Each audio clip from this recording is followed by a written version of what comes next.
I wanted to talk to you a little bit about singing as well, because obviously you know, you've got a discography out there and everything else, and on some of them you're credited as a singer, and some of them you're credited as a musician. You were the front man and bass player, I guess, were you? Well, not really the front man. I've never been. I've grown to accept my vocals, Yeah, and it came out of necessity. In that, in the early days with the Backbeats, we always had featured singers, featured vocalists, but we were very busy. And if they happened to be ill or anything, or to make things easy, yeah, Sid Patrick said everyone in the band should learn at least a vocal and possibly another instrument. yeah, So we'd swap around on instruments. And, you know, so with the vocal, and I thought, I'm not really getting anywhere vocally. So I took some vocal lessons and stuff, and they put me through my, and it surprised me because they said, like the woman who put me through the paces, she said, right, the first thing is, she said, see that belt you're wearing? I said, yeah. She said, undo that 2 notches. I went, yeah. She said, loosen your neck and your tie and everything.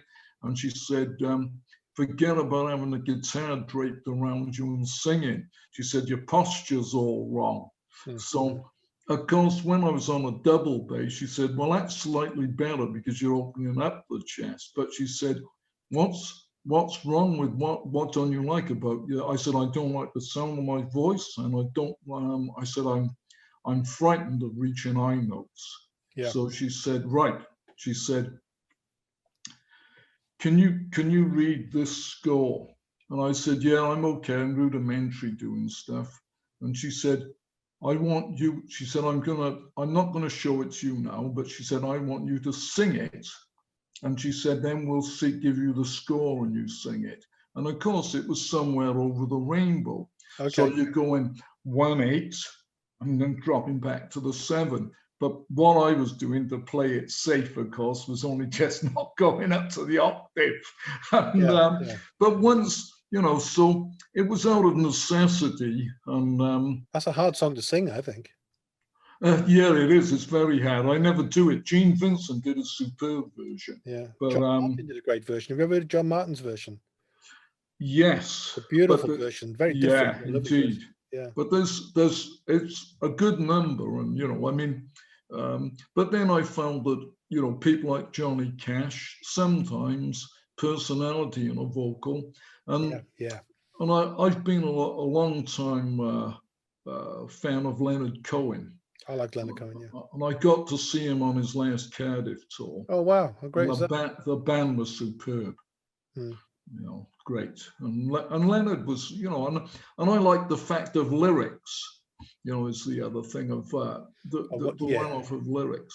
Yeah. Because I'm trying to think now if it was. We used to audition singers for the Backbeats, and we'd say, "What's your retention like for lyrics?" And they'd say, oh, and I'd say, right, see if you can get this. How many wrinkles in a pickle, how many hairs in the head, how many waves in the ocean, how many crumbs in bread, and first and last and most of all, why do I go mum, mum, mum, mum, mum, every time you call? So I said, come back with that. But you've got to take the music seriously, but not take yourself seriously. Yeah. I have not heard that one before either. Looking behind you on the wall, there's Christmas cards there. I mean, one of the things that you were involved with was the Christmas album, you know, past and present. You put together a whole kind of Christmas album. It's Christmas time again. I mean, how did that go for you? Well, there's some turkeys on it. Okay. But like, what happened was I always said to the guys, everyone and his brother does a Christmas album, and you only got to get lucky. But when we put it up, it was reviewed in the French rock and roll magazines. Actually, give us a good review, and in Canada. But the main rock and roll magazine in this country, Now Dig This, run by a Sunderland guy, Trevor Cascio, great magazine. They absolutely slammed it, you know, and all that. But I mean, I can't remember when we recorded it, but it's like. it's trickled with sales. And funny enough, sort of only yesterday I was on to the syndicated Aussie programs, because what they do, they play it each year, and I give them a question or something. Like I usually say to them, if a listener can phone in and name the reindeer, then they get a free copy of the CD. So it keeps things going. I've always treated rock and roll as a broad church. It's like, because it drew on all the influences, because it drew on gospel music, country music, folk music, everything was in there, every influence. Because I mean, even Chuck Berry, which influenced all the guitarists with the Ruttons, he always admitted that he'd listen to country stations. Okay. It was country music, where that's why when he wrote things like Maybelline, it had to tell a story. Yeah, it's quite a country song lyrically, I suppose. Yeah, that's right. Because originally that was a country thing called Ida Red, but and he thought, Maybelline, because it was the beauty product, the lipstick and everything, changing the name to Maybelline, it would make him the money, Sorry, but I mean, there's a total character, Chuck Berry. What a character! Yeah, I did meet him very briefly, and the sadness for Berry, and I also went out to Berry Park in St. Louis, Missouri, and when I was over there, what's that now, 7 years ago, my wife and I were the guests of Phil Jones, who was a Landau boy who put together a company called PJB, Phil Jones Bass, who makes all the new products. Oh, yeah. Now, we got along to Berry's club, and every guitar that Berry ever owned, they had that there. And it was superb. And out at Berry Park, he kept all the automobiles that he'd ever owned and nothing like that. But Phil Jones is an interesting character, because he's now got a manufacturing plant in China and employing about 2,000 people, making his small Piranha speakers. And, it's like local characters. There's been a lot of Welshmen that have made good around the world. Yeah, sometimes the Welsh people are quite good at turning a buck, aren't they? In a way to make some money. Go ahead. Sorry, I wanted to ask you. It's not it's almost leads into that, but doesn't quite. I'm going to ask you something in a second. I've got to ask you this in a second. Jacobs Market, right? So Jacobs Market, because you spent some time down there, and so that's kind of entrepreneurial, and I suppose it occupies a few of the things which interest you, kind of cultural stuff, sort of, and retro and memorabilia, etc. Tell us a little about your time at Jacobs Market. Well, I didn't actually spend a lot of time at Jacobs, because I dealt with them, because I was running a company called Paint Stripco, and I had a little shop here on Cleve Street, Penarth. Yeah. But like I dealt with lots of the dealers there, and that's always everything from, like on TV, the repair shop, to salvage hunters and everything. It's always been my thing, retro stuff. Yeah. And going back, I don't know if you remember, in the Wyndham Arcade, there was Marks Electrical. Yeah, Charlie. Yeah, that was, as a kid, that was my inspiration for things, because when I first went to Marks, they were actually on Westgate Street. Oh, I don't remember that. I know that, and they had a lot of ex-World War II equipment, but also I remember on the one time outside of the shop, piled up, because it was all ex-army stuff, they had a load of Wehrmacht jackboots, and they were selling them for laborers to work on building sites. Oh, yeah. But there was such an anti-German feeling that people wouldn't buy them. But Marks was great, because I always called him Mr. Marks, the main man in there. Yeah. And he taught me a lot, because at one time I went in, and I was, it was an old radio, it was, and a resistor had burned out. So I took it in, and it was busy. It was a Saturday morning. He didn't suffer fools. No, he didn't. No. And I said to him, he said, right, can I help you, son? And I showed it to him. I said, I need to replace this. He said, what's the value of it?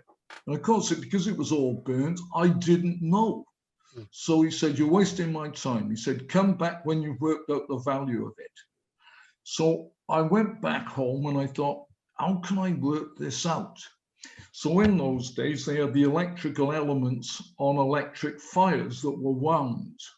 So what I did was I put the element in instead of the resistor and gradually reduced the windings until the radio started to glow.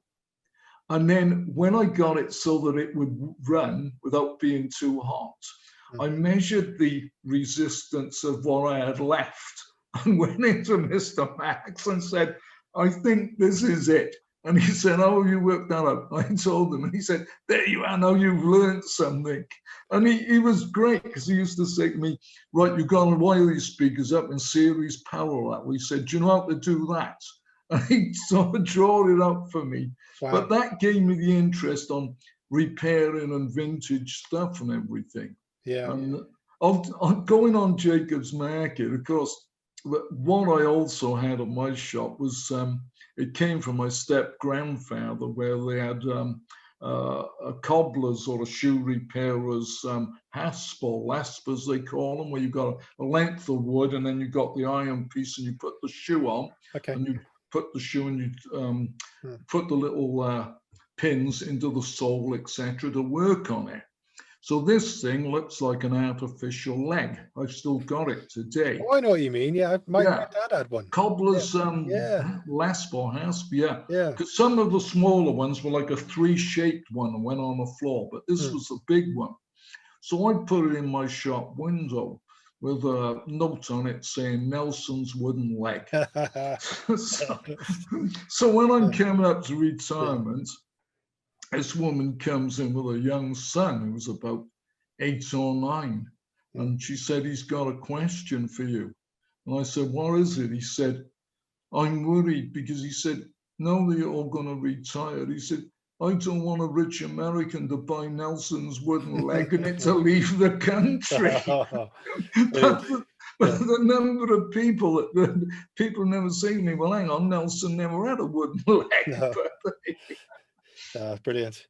There were some good old characters in Jacob's Market, weren't there? I know Jar Scouse was often down there, for example. Yeah. I mean, I don't know whether you had much of a relationship with Jar over the years. I didn't know them closely, because I was sort of like, most of the times I'd be back and forth to the States or working with the bands. And then when I'd get in there, because I was wheeling and dealing, and I was more on the sort of, I knew Danny Gluck and the guys who worked for him. And, it was like, but it was always a place for me. I'd try and search out the things that were of interest, and they always had something, and you could always cut a deal.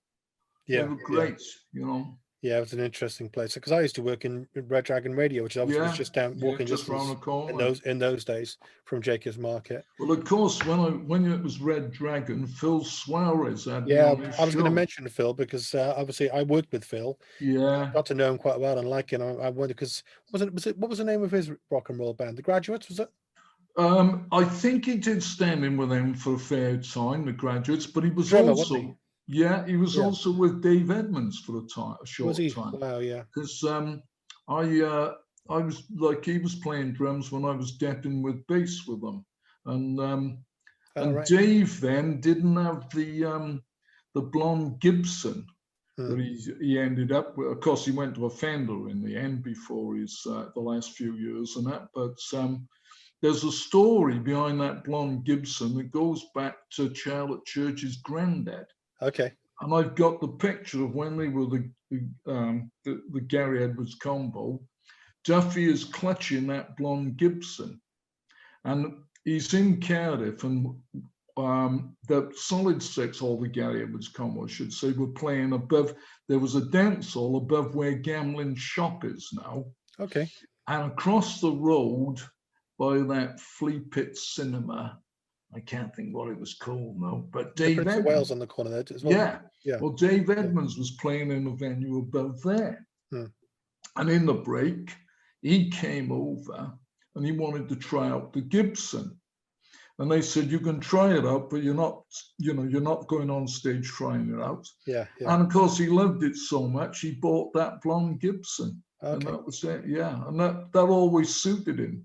And, that guitar. But when I was with him, he was playing a 3-pickup Burns Trisonic. Oh, nice, yeah. And he had a good sound out of that. Yeah, great. But he did have a Fender Bassman set up, the piggyback Bassman, which was good. How did we first meet each other? Because you got a good memory. I can't remember. Well, I'm racking my brain, but I mean, it would either be at one of the gigs. Yeah. But going back, of course, the actual venue, it's fair enough. It's a thing of that. I thought you might be the one person on earth who might remember, but I haven't got a clue. It'll probably come to me, yeah. because the other day somebody mentioned a drummer from the past, Mac Todd, and they said, I said, I think I saw him, but it was actually Mike Pinkham I'd seen, but Mac Todd was still around. But it's like sometimes the brain slots it into being. It might have been at a concert, seeing some of the artists over the years. Yeah, I don't know. I don't know whether I ever interviewed you on Red Dragon. I might have done years ago. I'm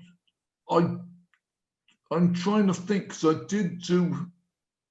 No, hang on now. It might have been CBC days, maybe. Yes, when some recording was going on down at the Maltings. Oh yeah. At that time, and I think it was CBC. Come to think of it, yeah. But a lot of that, it's the middle years, and a lot of that time that working out exactly where I was. It's it's slotting all that into place. Yeah, well, I got an absolutely appalling memory. What I really liked about talking to you today is Phil Swire, so I've got really fond memories of. Yeah. And then Mr. Grimwade, Charlie Marks. It's an all-star cast of Cardiff legends. We've talked about. They were great. Yeah. It's like all those old characters and everything, because Mr. Max, I only ever called him that, and I was devastated. Wasn't he? Yeah, I was devastated. I thought he owned the whole business and the Newport side and everything, But I was devastated when they closed. Yeah. And the old boy upstairs in the market, Mr. Evans, I think that was. Electrical guy, yeah. Yeah, he was another guy that sort of. In fact, I last saw him about 4 or 5 years back. His daughter runs it now, but he had a load of I needed some old control knobs for an amp, and he had a box of old bits, and I ended up buying them. Yeah. Oh, they were great days. It's for those kind of things, it's so hard. It's like, where would you ever find that? You're just not going to find them, And you see, there was people out there that sort of had knowledge, going back to Dave Durnley. Yeah, Dave Durnley. I bought a Gibson version of the Epiphone Rivoli bass, like the semi-acoustic bass. And the only difference between the Gibson the Epiphone Rivoli and the Gibson, I think the Gibson was called the EB2. Was that when he was on Splot Road? Yes, he was on Splot Road then. But I didn't buy the bass from there. But what happened was, I bought the bass. It belonged originally to Billy Fury's bass player. Wow. Sad tale. We were playing in Leeds, and back in the 70s, and I said to Sid Patrick, the Sunsets, I said, I'll take you to a junk shop, a second-hand shop, and they've nearly always got Gibsons in, SGs and things.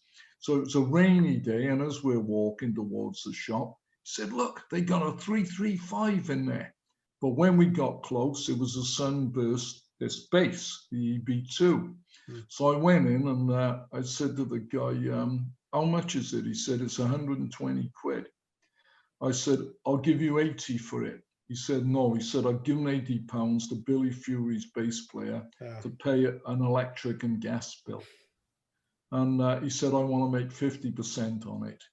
I said, okay. So anyway, Rocking Louie was with us. So him and Sid said, we'll loan you the rest of the money.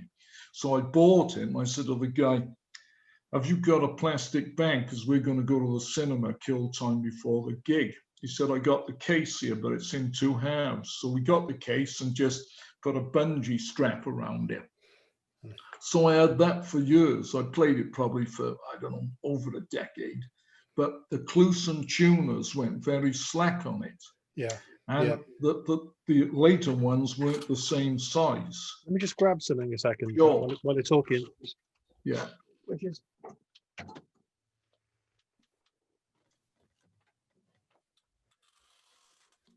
this one's got Kluson tuners, I think. This is, if you can see there. Yeah, yeah.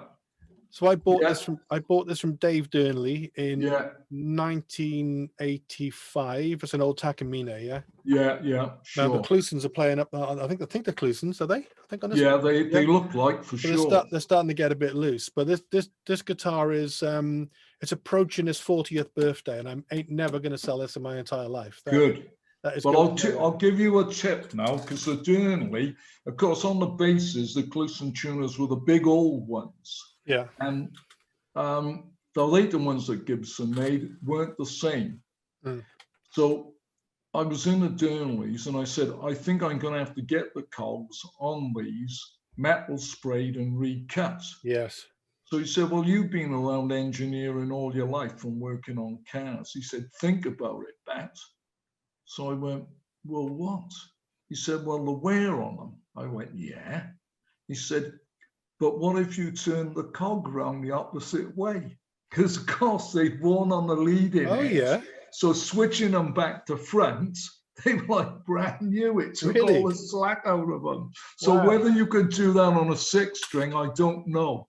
Because they may be sort of like heat shrunk on or something. Yeah, it's exactly that. It's just the one. It's the one so loose that I can't. It's difficult to tune. Yeah. Yeah. So the Durnley, he gave me a good tip there. Yeah. He's full of good tips, isn't he? Yeah.